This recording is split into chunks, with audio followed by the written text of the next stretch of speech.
पीले दांत वाली बहू। रंजना कभी ब्रश नहीं करती थी।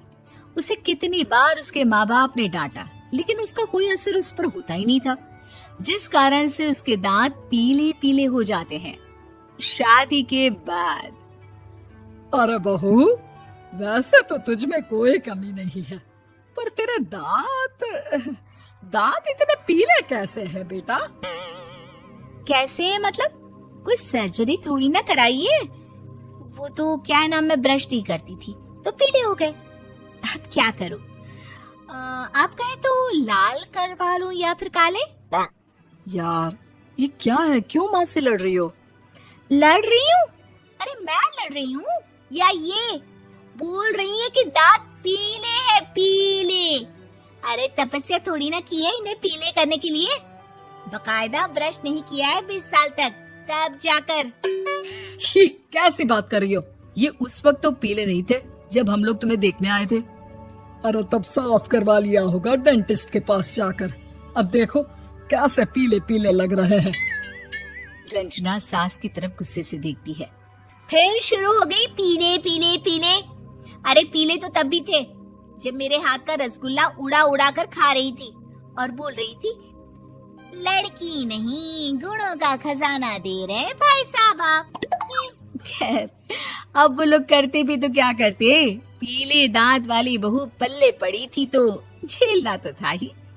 एक दिन कीर्तन में रंजना गाना गा रही थी। अरे कमला बहन, माँ का द्वार है, यहाँ तो सब शुद्ध होकर आते हैं, फिर अपनी बहू को ब्रश भी नहीं करवाती तुम। दूर से पीले पीले दांत भक्ति में बाधा उत्पन्न कर रहे हैं। अरे कोई 2 साल की बच्ची थोड़ी ना लेकर आई हूँ मैं बहू बनाकर। अच्छी खासी लड़की है, अरे कैसे करवाऊं ब्रश? ये तो उसे खुद करना चाहिए ना। अब माँ बाप तो इसके जैसे तैसे निपटा दिए, ये नहीं सोचा कि सास कैसे संभालेगी। सास बहू को लेकर घर आ जाती है, लेकिन सोच लेती है कि अब इसे लेकर कहीं नहीं जाएगी। अगले रोज बहू कहती है, अरे क्या हो गया, मंदिर नहीं जाना क्या? कीर्तन का वक्त हो रहा है। मेरी मधुर वाणी से कान्हा जी जागते हैं और सोते हैं। आप तो जानती है ना उनकी भक्ति में कितना मन लगता है मेरा। वो क्या है ना, तबीयत ठीक नहीं लग रही है मेरी, आराम करूंगी मैं। तबीयत ठीक नहीं लग रही?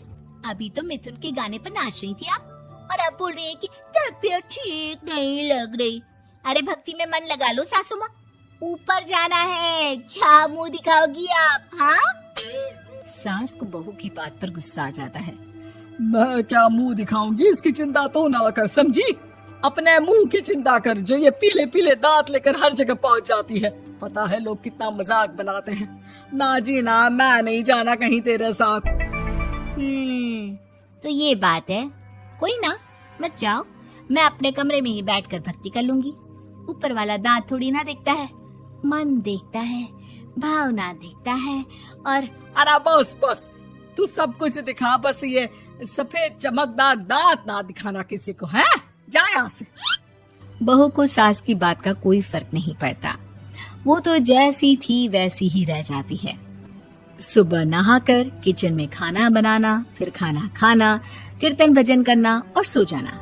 एक दिन, माँ जी मैं सहेली के घर जा रही हूँ, शाम को लेट आऊंगी। हाँ हाँ तो जाना, मैंने कौन सा तेरी आरती करनी है घर पर बैठकर। रंजना सहेली के घर जाती है, जहाँ वो पार्टी में जाने की तैयारी कर रही होती है। अरे शिखा, कहाँ जाने की तैयारी कर रही है?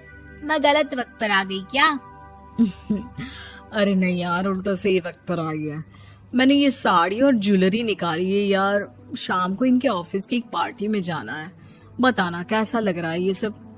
नहीं यार, इस ड्रेस के साथ तो वो वाली ज्वेलरी अच्छी लगेगी। हाँ हाँ सही बोल रही है, मैंने ध्यान ही नहीं दिया। वैसे तो हमेशा से मस्त फैशन सेंस रखती है। तो बड़ा जाती होगी ना पति के साथ पार्टी में। रंजना कुछ नहीं बोलती, बस सोचती है कि यार काश ये बात सही हो जाती, पर मैं क्यों नहीं जाती पार्टी में? क्या इन लोगों की कोई पार्टी होती नहीं होगी? रंजना घर आती है और रात में पति से सवाल करती है, एक बात बताइए, आप मुझे किसी पार्टी में क्यों नहीं ले जाते? क्या आपकी यहाँ ऑफिस में पार्टी नहीं होती? पति बेचारा क्या कहता कि दांत पीले हैं तुम्हारे इसलिए। अरे कोई पार्टी होती नहीं हम लोगों के ऑफिस में, तो कहाँ से लेकर जाऊं? और मार्केट, मॉल, कहीं वीकेंड घूमना, कहीं तो।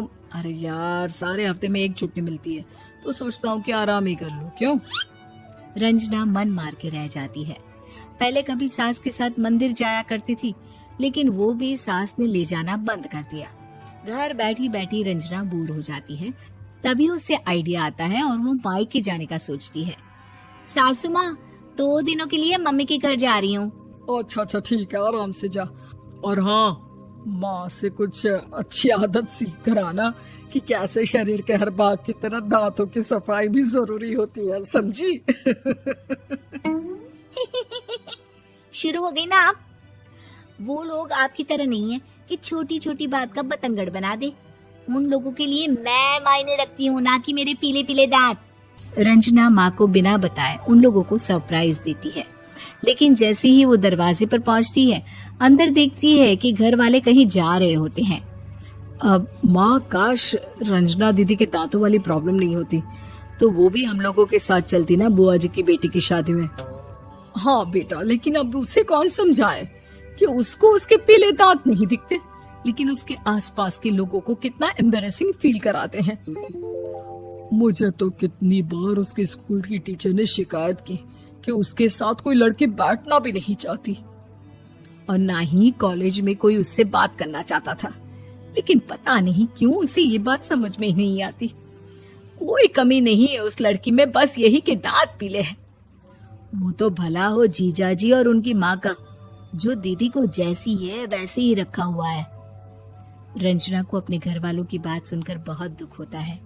वो सोचती है कि वो क्या करे, लेकिन फिर वो सीधा डेंटिस्ट के पास जाती है, अपने दांत चमकाती है और कसम खाती है कि वो रोज ब्रश करेगी। अरे क्या हो गया? तुम तो 2 दिनों के लिए गई थी ना, पर कोई ना, अच्छा है, चलो आ गई तो। रंजना सास के सामने आकर खड़ी हो जाती है और पूरी स्माइल करती है, उसके चमकदार दांतों को दिखाती हुई। हैं? चले मंदिर?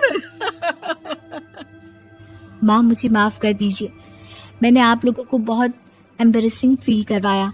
मैं आज से रोज ब्रश करूंगी।